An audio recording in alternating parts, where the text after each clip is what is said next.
आप सभी भाई बहनों का ब्रेकिंग आध्यात्मिक न्यूज की कक्षा में एक बार फिर स्वागत है। आज की चर्चा का विषय है पांच ज्ञानेंद्रियां।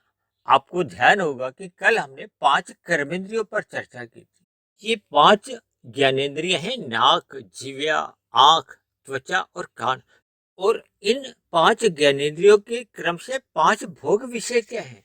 गंध, रस, रूप, स्पर्श और शब्द। कल हमने कर्मेंद्रियों के नीचे कर्म और क्रिया को अधिक महत्व दिया था, जबकि आज हमने देखिए ज्ञानेंद्रियों के नीचे संस्कारों को लिखा। यानी आज की चर्चा में हम कर्म क्रिया से संस्कारों को अधिक महत्व देंगे, क्योंकि मेरा उद्देश्य हमेशा ही कारण की ओर होता है।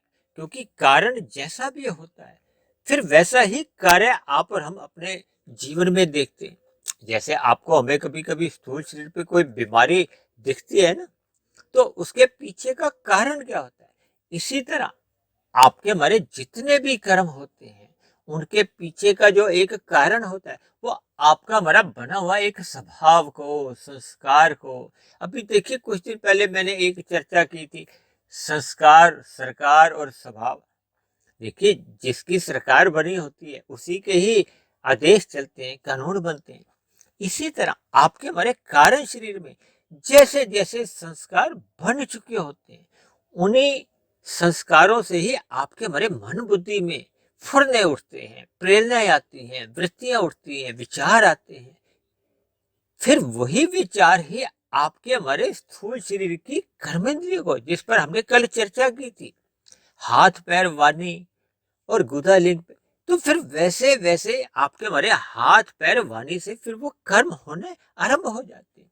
और कभी कभी तो जब हमारे देखिए कारण शरीर में संस्कारों की स्थिति बहुत ही अधिक मजबूत होती है, तो फिर आपके हमारे स्थूल शरीर की कर्मेंद्रियां उस कर्म विशेष को, चाहे वो पाप कर्म हो चाहे वो पुण्य कर्म हो, उसको करने को बाध्य हो जाती है। देखिए अक्सर आपने ये जो समाज में ये जो बलात्कार जैसी जो घिनौनी स्थितियां देखी है, तो इसके पीछे का जो कारण होता है, ये कारण शरीर में बने हुए बहुत ही बुरे संस्कार होते हैं, जो कुछ विपरीत परिस्थितियों में कुछ ऐसे मनुष्य की स्थूल शरीर की कर्मेंद्रियों को बाध्य कर देते हैं कि मनुष्य अल्पकाल के सुख के लिए एक जघन्य अपराध कर बैठता है, और कई जन्मों तक देखिए इस जघन्य अपराध का उसको पाप रूपी फल, दुख रूपी फल भोगना पड़ता है। और दूसरी विशेष बात, देखिए मनुष्य के अलावा जो ऊपर की जोनियां है या नीचे की जोनियां है, नीचे की जोनियों में तो देखिए पाप कर्मों का क्षय होता है, तो उन पाप कर्मों के दुख रूपी फल भोगने से पाप कर्मों का कर्माशय घटता जाता है। और जबकि दूसरी ओर आपके हमारे जितने भी पुण्य कर्म होते हैं, उनका हम सुख रूपी फल भोगते हैं, तो उनका पुण्य कर्मों का कर्माशय घटता जाता है। लेकिन संस्कारों की स्थितियां बदलती नहीं है। संस्कार केवल और केवल मनुष्य योनि में ही बनते भी हैं, बिगड़ते भी हैं। यानी कि मनुष्य योनि पाकर हम अपने बुरे संस्कारों को समाप्त कर सकते हैं और उनके स्थान पर शुभ संस्कार बना सकते हैं। जबकि नीचे की जोनियों में और ऊपर की जोनियों में संस्कारों के कमरे को ताला लगा रहता है, उनकी स्थिति में किसी भी प्रकार का देखिए कोई परिवर्तन नहीं आता। इसलिए मिले हुए जीवन में हम सभी भाई बहनों को अपने कारण शरीर में बनने वाले संस्कारों के प्रति सचेत रहना चाहिए कि हमारे कारण शरीर में कोई बुरे संस्कार नहीं बने, आपका हमारा स्वभाव नहीं बिगड़े। और ये जो संस्कार या स्वभाव, ये अच्छे और बुरे कौन बनाता है? ये पांच आपकी हमारी ज्ञानेंद्रियां इसके पीछे होती है। अगर एक मनुष्य की ये पांच भोग्य विषयों के प्रति एक अधिक रुचि बनी होती है, तो फिर उसकी जो ज्ञानेंद्रियां हैं, उन्हीं पांच भोग्य विषयों का सुख पाने के लिए कर्म करती है।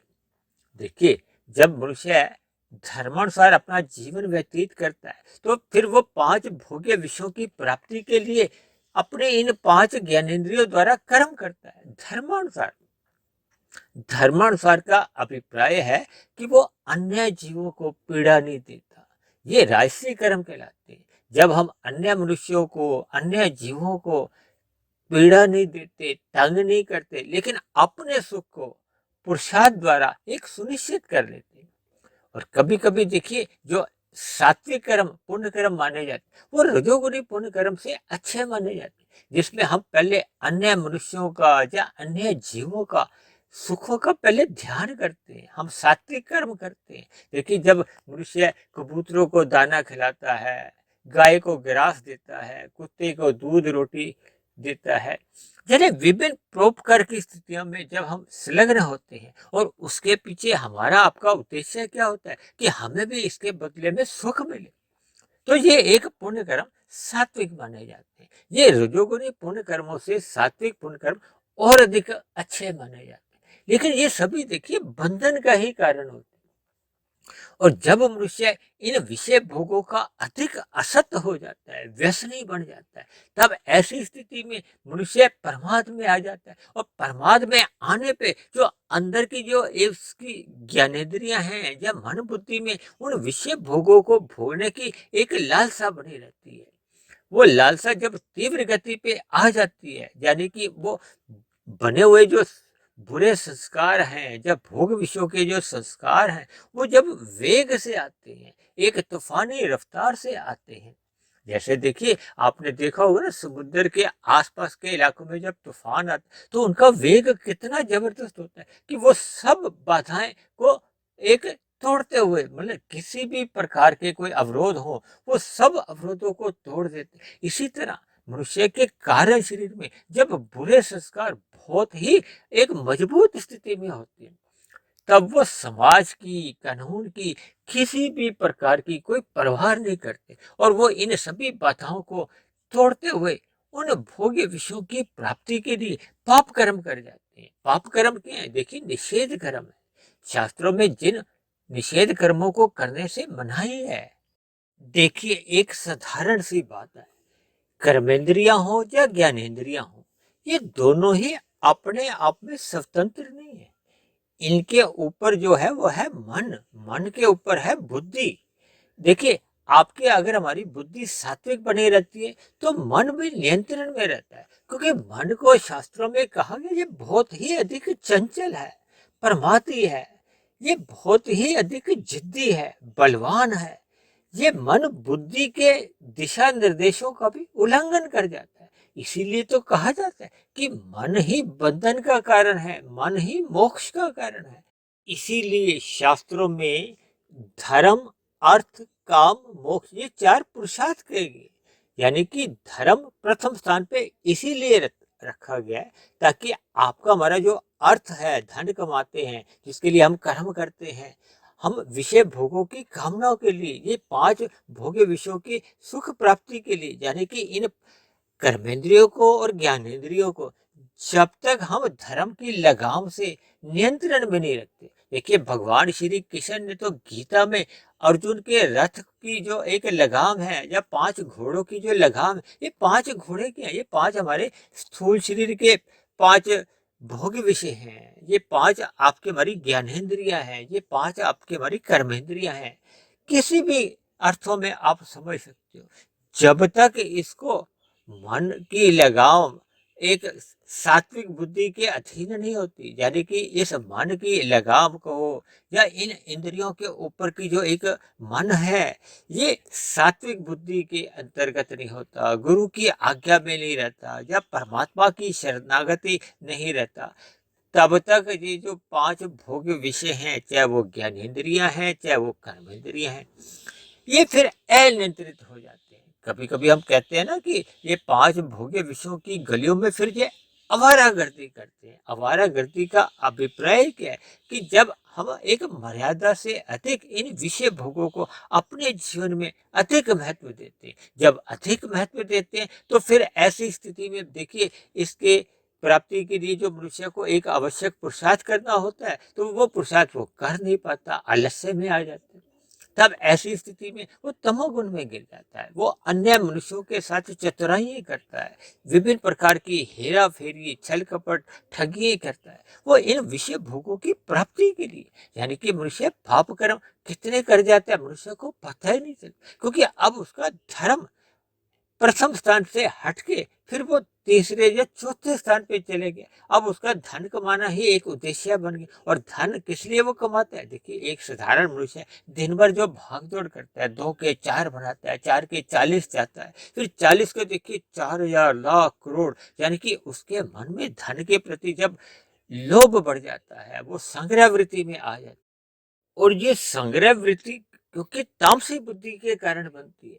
यानी कि जब मनुष्य की बुद्धि तामसी हो जाती है, उसको कुछ सूझता नहीं है, उसको सही गलत की कोई पहचान नहीं रहती, तब ऐसी स्थिति में उस मनुष्य द्वारा बहुत अधिक पाप होने लगते हैं, क्योंकि उसमें पशु वृत्तियां आने लगती है। देखिए, पशु वृत्तियां शास्त्रों में 4 कही गई हैं: आहार, मैथुन, निंद्रा और भय।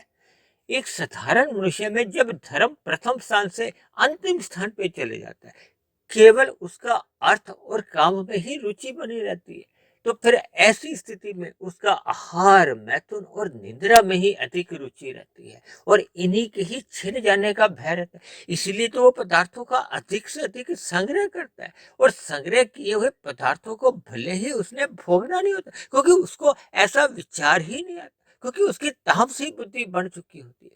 इसीलिए शास्त्रों में बार बार कहा गया है कि ये जो 5 ज्ञानेंद्रिय हैं, इन 5 ज्ञानेंद्रियों के जो 5 भोग विषय हैं, गंध, रस, रूप, स्पर्श और शब्द, इनको सतोगुण की लगाम से इस प्रकार से नियंत्रण में रखना चाहिए, ताकि मनुष्य की जो ज्ञानेंद्रियां हैं वो सही दिशा में काम करे, परमात्मा के मार्ग पर चले, ताकि मनुष्य को मिला हुए जीवन में उसके कर्मों में ही सुधार नहीं हो, उसकी आध्यात्मिक यात्रा आरंभ हो। ये आध्यात्मिक यात्रा तो तभी आरंभ होती है जब मनुष्य की इन विषय भोगों के प्रति कोई एक रुचि नहीं होती। देखिए, साधारण स्थूल शरीर के आवश्यकताओं की पूर्ति के लिए पुरुषार्थ करने में कोई बुराई नहीं है।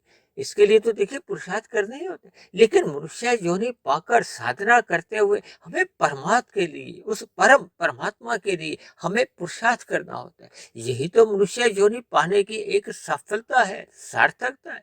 जब तक मनुष्य के मन बुद्धि में परमात्मा के प्रति एक विशेष वेग शक्ति नहीं जागती, तब तक उसकी देखिए इन विषय भोगों के प्रति एक रस बुद्धि बनी रहती है। आपने देखा होगा, देखिए ब्याह शादियों में एक साधारण मनुष्य की आहार के प्रति कितनी अधिक रुचि बनी रहती है। यानी कि ये जो 5 भोग्य विषय जो अक्सर आपको ब्याह शादियों में या बड़े बड़े समारोह में दिखते हैं, तो एक साधारण मनुष्य की इन विषय भोगों को भोगने की एक लालसा बनी रहती है। वो अपने आप को नियंत्रण में नहीं रख पाता। इसका पीछे का कारण क्या है? कि उसका सत्वगुण कारण शरीर में न्यून स्थिति में होता है। जैसे जैसे आपका कारण शरीर में सत्वगुण की स्थिति मजबूत होती जाती है, यानी कि उसको परमात्मा का ज्ञान विज्ञान समझ में आ जाता है, क्योंकि आपके हमारे स्थूल शरीर की तो देखिए आयु है। ये प्रौढ़ अवस्था के बाद वृद्धावस्था में आता है, वृद्धावस्था के बाद तो आपकी हमारी कर्मेंद्रियां और ज्ञानेंद्रियां ये सहज ही शिथिल होने लगती है। तब ऐसी स्थिति में जितने भी संग्रहित भोग्य पदार्थ हैं वो यही रह जाते हैं, उनको मनुष्य भोग ही नहीं पाता। ऐसी सभी स्थितियां अक्सर देखिए आपने अस्पतालों में भी देखी हुई, लेकिन मनुष्य इन सभी बातों पर चिंतन नहीं करता, क्योंकि वो ब्रह्म मुहूर्त में उठता नहीं है, दिन में रजोगुण अपना बढ़ा लेता है और रात को देरी से सोता है। यानी कि तमोगुण के दूषित प्रभाव से भी वो उसकी मन बुद्धि एक आवृत रहती है, प्रभावित रहती है, जिसके फलस्वरूप वो सुबह देरी से उठता है, उसका ब्रह्म मुहूर्त का संग हो नहीं पाता। इसलिए मेरी आप सभी भाई बहनों से विनती है कि मिले हुए जीवन में इन 5 ज्ञानेंद्रियों को हमें सत्वगुण की लगाम से नियंत्रण में रखना चाहिए। हमें ब्रह्म मुहूर्त में उठना चाहिए। जैसे जैसे ब्रह्म मुहूर्त में परमात्मा का ज्ञान विज्ञान आपको हमें समझ में आ जाता है, मनुष्य योनि का महत्व समझ में आ जाता है, तब ऐसी स्थिति में उसका ब्रह्म मुहूर्त का एक ज्ञान पूर्वक संग होने लगता है, परमात्मा में उसकी प्रीति बढ़ने लगती है। तब ऐसी स्थिति निरंतर बने रहने से उसका दिन में जो रजोगुण है वो सहज ही नियंत्रण में रहता है। जब वो रजोगुण ही नियंत्रण में रहता है, यानी कि 5 विषय भोगों के प्रति उसकी जो लालसा है वो समाप्त होने लगती है, तब ऐसी स्थिति में उसका तमोगुण का मल रूपी आवरण कहो या उसका प्रभाव से भी वो अपने आप को बचा लेता है। तब ऐसी स्थिति बने रहने से उसकी कर्मेंद्रियों पर भी एक सहज ही एक नियंत्रण आ जाता है। यानी कि जब मनुष्य का ज्ञानेंद्रिय या पांच भोग्य विषयों के प्रति एक विशेष रुचि नहीं रहती, तब ऐसी स्थिति में उसके द्वारा कर्मेंद्रियों द्वारा भी अच्छे अच्छे निष्काम भाव से ही कर्म होने लगते हैं। यानी ऐसी स्थिति में फिर पाप कर्म होने का तो प्रश्न ही नहीं होता। पाप कर्म मनुष्य कब करता है? जब उसके विषय भोगों में रुचि होती है। इसलिए मेरी आप सभी भाई बहनों से विनती है कि मिले हुए जीवन में इन पांच ज्ञानेंद्रियों को, यानी कि पांच भोग्य विषयों को हमें नियंत्रण में रखना चाहिए। और ये नियंत्रण में तभी आ पाती है जब मनुष्य अपने मिले हुए जीवन में सत्संग को अधिक महत्व देता है, सत्वगुण का अधिक संग करता है। तो ऐसी सभी शुभ स्थितियां हम सभी भाई बहनों के भी बने।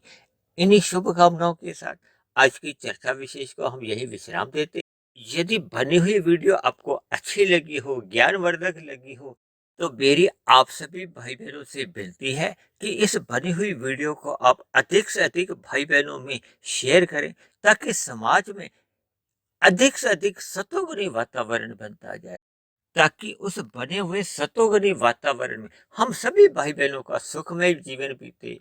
परमात्मा में सहज ही हम सभी भाई बहनों की एक प्रीति बनी रहे। और यदि मेरी बनी हुई वीडियो पर आपको किसी प्रकार का कोई ऐतराज हो, शिकायत हो, आपत्ति हो, तो आप नीचे दी गई कमेंट्स बॉक्स पर जाकर लिख सकते हैं। तो अब चर्चा विशेष को यही विश्राम देते हैं। कल फिर मिलते हैं एक नए विषय को लेकर, एक नए संदेश के साथ। तब तक आप सभी भाई बहनों का बहुत बहुत धन्यवाद।